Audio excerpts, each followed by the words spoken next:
right now, while we as Christians watch our leaders crumble one after another, right? Like it, you can barely blink before you hear about a pastor that has led the people, and that has turned astray in some way, that they are now even completely off the pulpit and not even preaching anymore.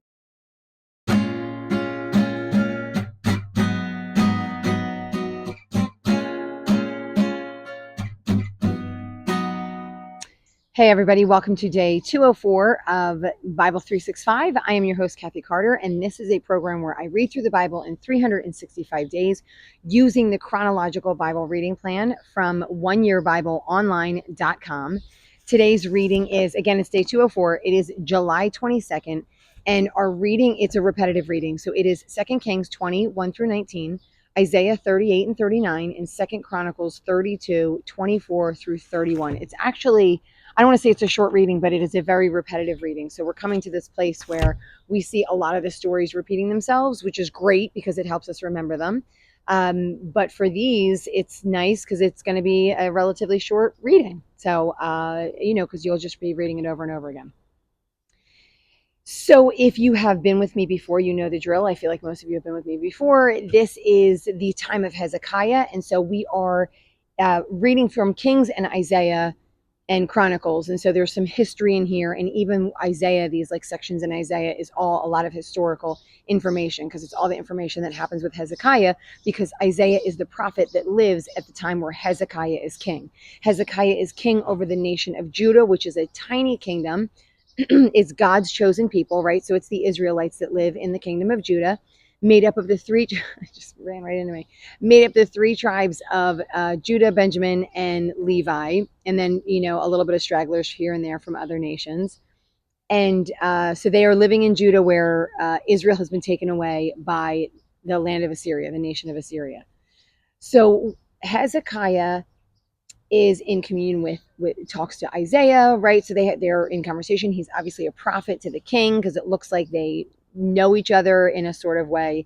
And so Hezekiah reaches out to him in certain things and asks him questions of God and things like that. So they're working back kind of like how they were supposed to, where they're working in unity, where the temple and the government, I guess, so to speak. I hate to even use it in those terms, but essentially those things are unified and they're all working. They're all like sort of enmeshed with each other. And this is, in this kingdom, this is God's plan. God's plan is that he made kings, and he also made the tribe of Levi to run the temple, and they were all supposed to be working with each other.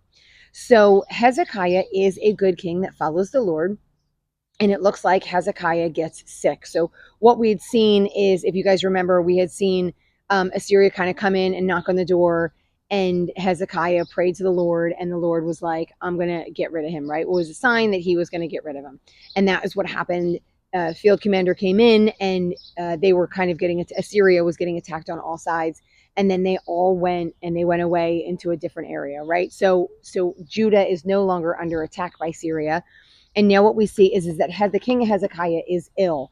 And we kind of find a little bit further down that he's ill from a boil, which I'm not really familiar enough with that to know how ill that would make you. But what happened was he was at the point of death, and then he goes to Isaiah, right? And Isaiah goes to him and says, this is what the Lord says, put your house in order, because you're going to die. You're not going to recover from this. So you have an illness right now that you are not going to recover from. And then what we see Hezekiah do, so if I go over into 2 Chronicles, verse 25, which is like just a little bit of sections over, it says Hezekiah's heart was proud.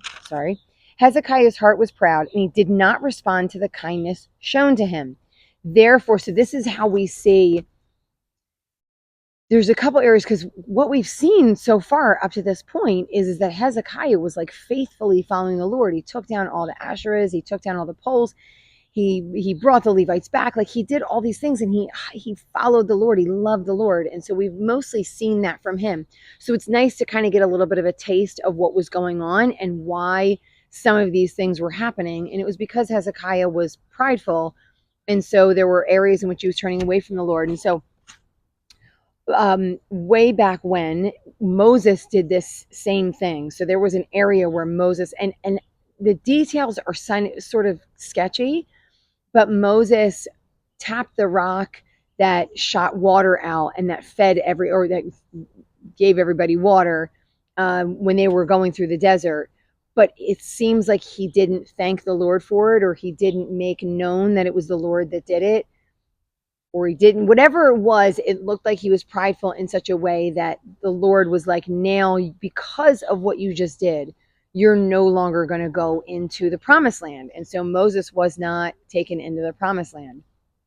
And so it looks like that's some of the stuff that we see. He's got high demands on his kings, which I think is a good thing, because these are kings that are supposed to be following him and knowing him and loving him and leading all of the people. And I feel like every day I kind of talk about the importance of leadership right now, while we as Christians watch our leaders crumble one after another, right? Like you can barely blink before you hear about a pastor that has led the people, and that has turned astray in some way, that they are now even completely off the pulpit and not even preaching anymore. So the Lord finds it extremely important, and hopefully we as followers also find it really important.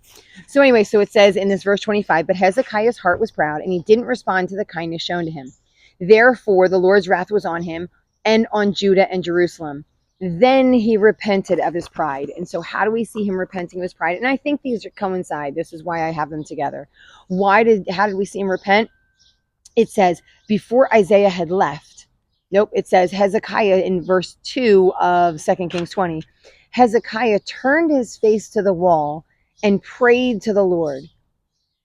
Remember, Lord, how I've walked before you faithfully and with wholehearted devotion, and have done what is good in your eyes. And then he wept bitterly. So he's like, Lord, remember that I did this. Remember how much I loved you. Remember that I served you, right? And it's not that the Lord doesn't know, but there's something in us, right? He wants us to talk to him. I think that's really an important thing to note too. Like, we should be talking to God on a really, really, really consistent basis, right? When we're in times of good and when we're in times of bad, we should always be reaching out and speaking to the Lord.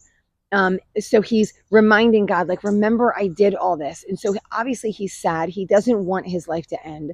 And so he's reminding the Lord, like, I walked in you wholeheartedly. And so then the Lord heals him. And so obviously in his heart, he recognizes his humility, and the Lord heals him. So it says in verse 4, before Isaiah had left, the word of the Lord then comes to him, and he goes back and he says, go back and tell Hezekiah, the ruler of my people, I will heal you, right? I've heard your prayer. I've seen your tears. So it's not something that's fake. God recognizes what's in his heart. And he says, I've heard your prayer and seen your tears. I will heal you. On the third day from now, you're going to go up to the temple of the Lord. So we know when he goes up to the temple of the Lord, he's supposed to be offering sacrifices, right? He's supposed to be doing all those things that we know over generations and generations that they're supposed to do. And then he says, I'm going to add 15 years to your life. So now not only is now not the end, but tomorrow is not the end, and a week is not the end. I'm adding 15 years onto your life. And he says, and then I'm going to deliver you and this city from the hand of Assyria. So on top of all, like you think it's such a small thing. And I can only imagine, because of the way that 2 Chronicles pronounces it, I can only imagine that Hezekiah was maybe, patting himself on the back somehow, right? He was propping himself up. And it may not have been something that anyone even noticed. So sometimes it's not what somebody sees necessarily from the outside, because sometimes they can see something that looks really great, but in your heart there's a lot of wicked stuff going on. And we can see that in Hezekiah. He definitely had pride, and then after this the Lord saw that he had humbled himself, and so the Lord healed him. So, and then he says he's going to defend this city. And then on top of that, Isaiah, so it's a healing, but it also requires work on the part of Isaiah and on Hezekiah. So it says, Isaiah says, prepare a poultice of figs. They did so, applied it, and he recovered. When God does a miracle, I feel like it's a huge miracle, right? I can't imagine that applying a poultice of figs is going to be the super healer. But sometimes it might. And those sometimes that it might, it's likely the Lord's miraculous doing. right? And of course, we don't use any of that anymore, but I'm sure they used that at the time, and that was something that they would have, they would have used to heal, but for whatever reason, he wasn't healing from it. And then all of a sudden, boom, he heals from it, right? So like night after night after night, they try and heal him, and he can't. And then all of a sudden, the Lord heals him.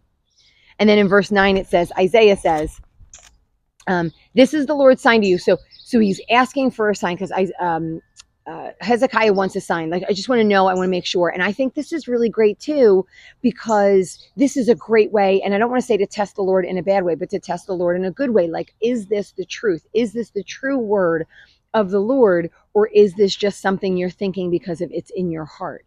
Right. Or, so some of the prophets today, and I know there are people that prophesy today, is there testing of those spirits, right? Or is it just someone that's saying things that they either assume will come true, they want to come true, they want to get more hits or more likes, right? Or are they really testing it against the Lord? So this is what he says. He says, do you want the sun to go forward 10 steps or back 10 steps? And so Hezekiah says, I'd rather it go back. Like, it's easy to go forward, so I'd rather it go back. So I think what that means is he's in some ways turning back time, right? Everyone, the shadow is at this location, and then all of a sudden the shadow is not at that location anymore. And so there's like a turn of time. So then you would know, it would be obvious in the sight of a lot of people who were looking for it, that this was the Lord's doing. And so that happened. And then in 2 Chronicles 32, in verse 30, it says, it was Hezekiah. This is going back to a story a little bit ago. It was Hezekiah who blocked the water. And again, now the Lord is testing Hezekiah. He's healed him, right? His pride has he's now humbled, right? He's no longer prideful and away from the Lord. He's humbled.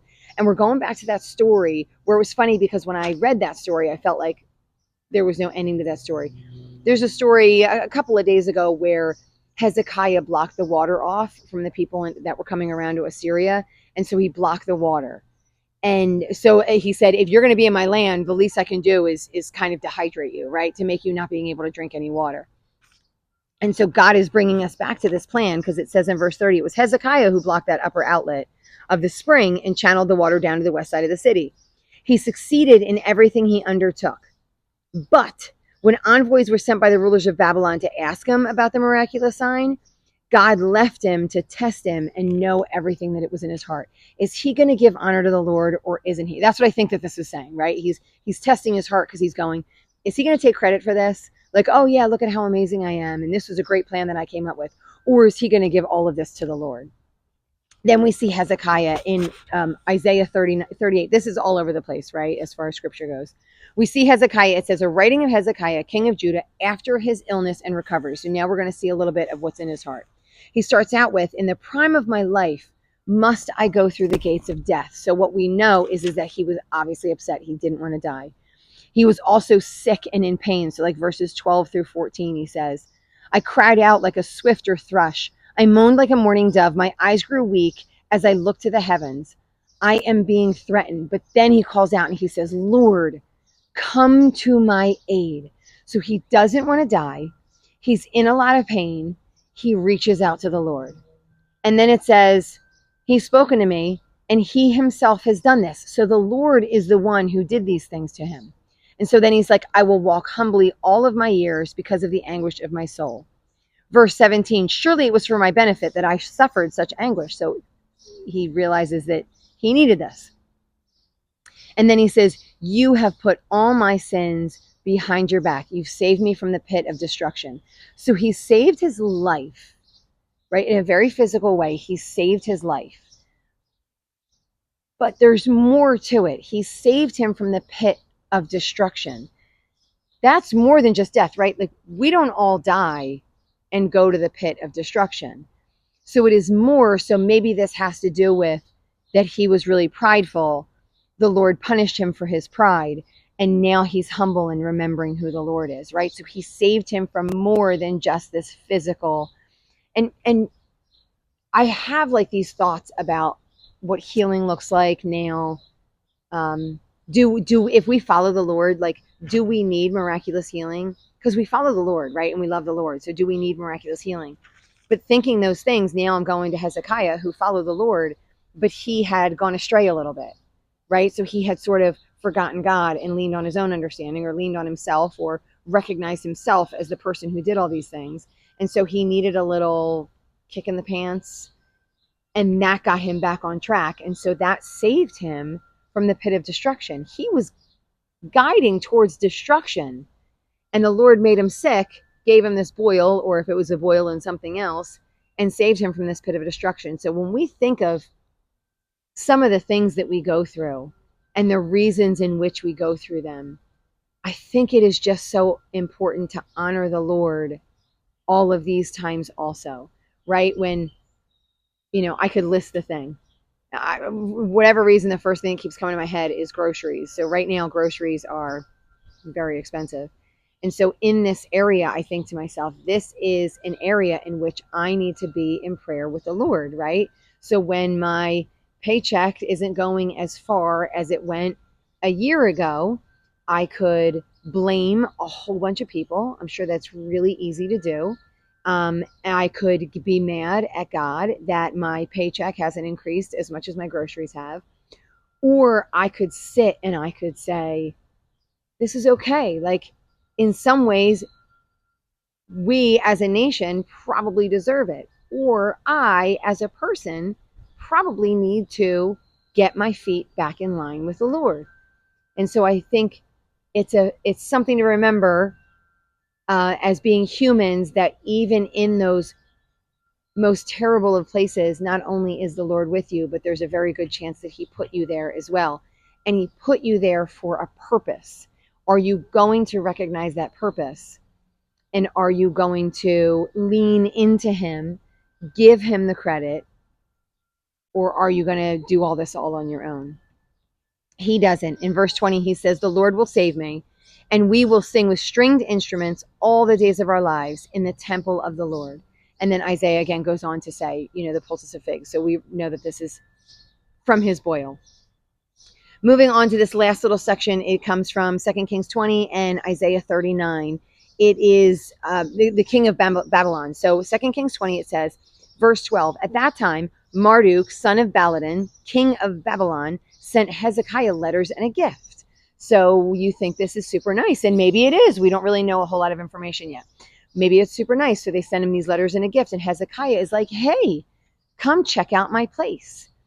Envoys come with the letters and the gift, and Hezekiah, for some reason, decides to show him all over. And maybe this is a lack of humility as well, right? Like, he shows him all over the kingdom. He shows him his treasuries. He shows him, right, all of his money, where the silver and the gold are, and so all of his things. And when he does this, Isaiah comes to him. It says, Isaiah the prophet says, what do these men say, and where did they come from? And he says, from a distant land. And prophet says, what did they see in your place? And Hezekiah says, they saw everything. Then Isaiah says, hear the word of the Lord. The time has come. The time will surely come when everything in your palace and all that your predecessors have stored up until this day will be carried off to Babylon. Nothing is going to be left. Everything's going to be taken away, as well as some of your children. Verse 19 is sort of a killer verse for me, because it says, the word of the Lord you have spoken is good. Hezekiah replied, for he thought, will there not be peace and security in my lifetime?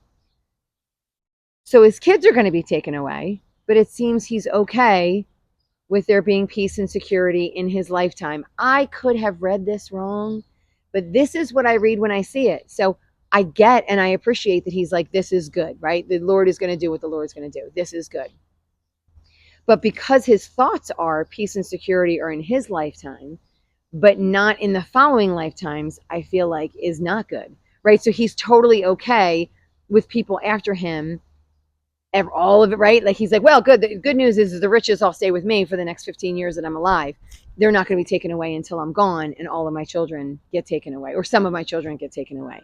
So Hezekiah is really he had done amazing things in the beginning, and now I feel like he's on this edge. He's on this line where he's forgetting, right, some of the things that the Lord wants for his people, right? And he's worried only about himself and his current kingdom, right? Which is great that he's worried about his current kingdom, but why wouldn't he worry about the kingdom after that and be in prayer to the Lord like he was when he was ill, right? Especially recognizing that the Lord came through and saved him with a miracle, why wouldn't he pray again, right? Why wouldn't he turn his face to the wall and say, oh my gosh, Lord, I messed up by bringing him in the treasuries. What was I thinking? So, but we see that he hasn't. And so we're going to see what happens tomorrow. So we're going to kind of continue in this path.